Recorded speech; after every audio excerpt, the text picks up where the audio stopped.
Hello friend, welcome back to another video. मैं हूं रमेश कुमार और आपका बहुत बहुत स्वागत हमारे इस यूट्यूब चैनल टेक्निकल पोडियम में। दोस्तों, आज की वीडियो बहुत ही इन्फॉर्मेटिव, बहुत ही नॉलेजेबल होने वाली है। वीडियो को बिल्कुल स्किप ना करें, वीडियो को लास्ट तक देखिए। वैसे थंबनेल को देख करके आपको पता चल ही गया होगा कि आज की जो वीडियो है किस टॉपिक पर होने वाली है।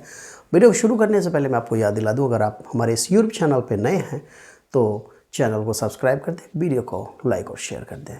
आपके एक सब्सक्राइब से हमें काफ़ी मोटिवेशन मिलती है। तो चलिए दोस्तों, वीडियो को शुरू करते हैं। दोस्तों, आज हम बात करने वाले हैं बाइक पार्सल के बारे में कि आप कैसे अपनी बाइक बड़े ही आसानी से इंडियन रेलवेज़ में या तो लगेज में लेकर के आ सकते हो या पार्सल करा सकते हो।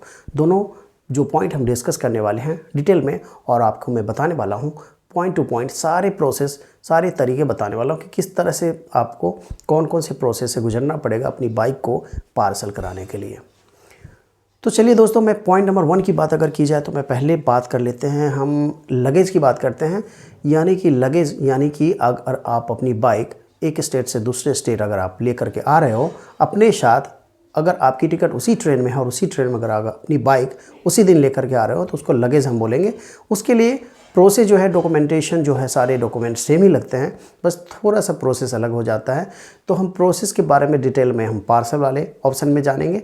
थोड़ा सा मैं इसके बारे में भी आपको बता देता हूँ। इसमें क्या होता है, आपको अपनी गाड़ी टाइम से, गाड़ी के जो गाड़ी निकलेगी, जिस टाइम पे गाड़ी होगी उससे 4 घंटे पहले लेकर के आना है पार्सल ऑफिस। उसके बाद आपको सारे डॉक्यूमेंट्स, ओरिजिनल डॉक्यूमेंट्स भी और जीरोक्स कॉपी सारी दिखानी पड़ती है। जीरोक्स आपको जमा करना पड़ता है, फॉर्म को फिलअप करेंगे आप, और वहाँ फॉर्म के साथ ओरिजिनल जो आपकी जो रिजर्वेशन यानी कि आपकी जो कंफर्म टिकट है आपको वहाँ पे सबमिट करना पड़ता है। और उसके बाद तब क्या होता है कि आपकी गाड़ी लगेज में डाल दिया जाता है, और आप अपने साथ क्या करते हैं कि गाड़ी को लेकर के आप जहाँ भी आप आएंगे लेकर के और स्टेशन पे उतरेंगे और वहाँ से अपनी गाड़ी रिसीव करके निकल लेंगे। इसको हम लगेज बोलते हैं। लगेज कंपैरिजन टू पार्सल थोड़ा सा कॉस्टली होता है, थोड़ा सा महंगा होता है।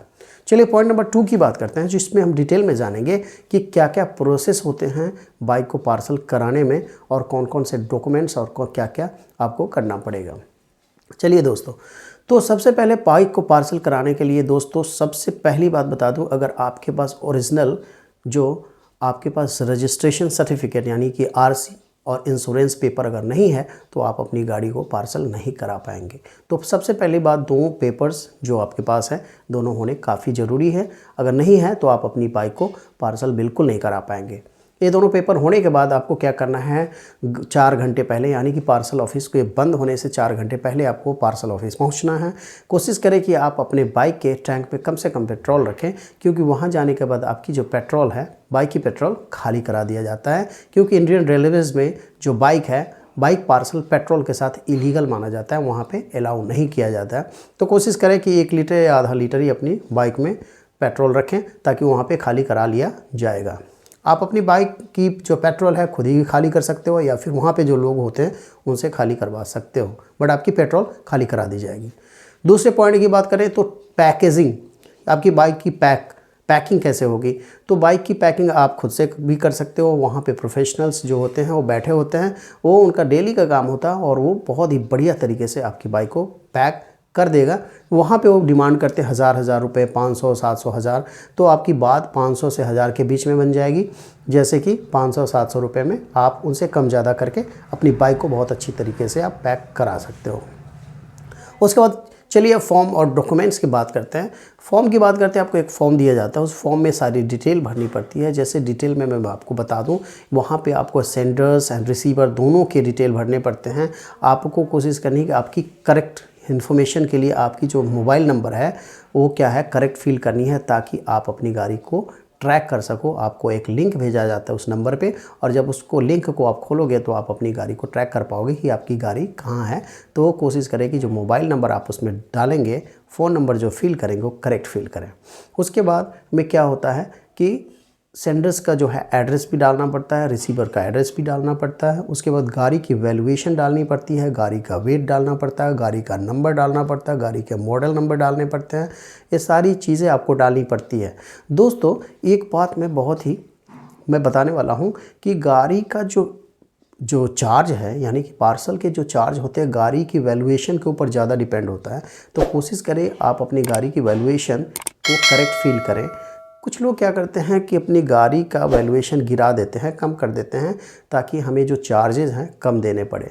दोस्तों इस सिचुएशन में क्या होता है, जब कोई मिस हैपनिंग होती है रेलवेज़ में, तो आपको जो वैल्यूएशन, गाड़ी की वैल्यूएशन होती है, उसी के हिसाब से आपको आपका रिफ़ंड, आपका पेमेंट किया जाता है, अगर कोई ऐसी मिस हैपनिंग हो जाती है तो कोशिश करें कि अपनी गाड़ी की जो वैल्यूएशन है करेक्ट फील करें, और उसी वैल्यूएशन के हिसाब से आपको आपकी गाड़ी का जो चार्जेस होता है, जो फेयर, जो पार्सल फेयर जो होता है, आपको पे करना पड़ता है।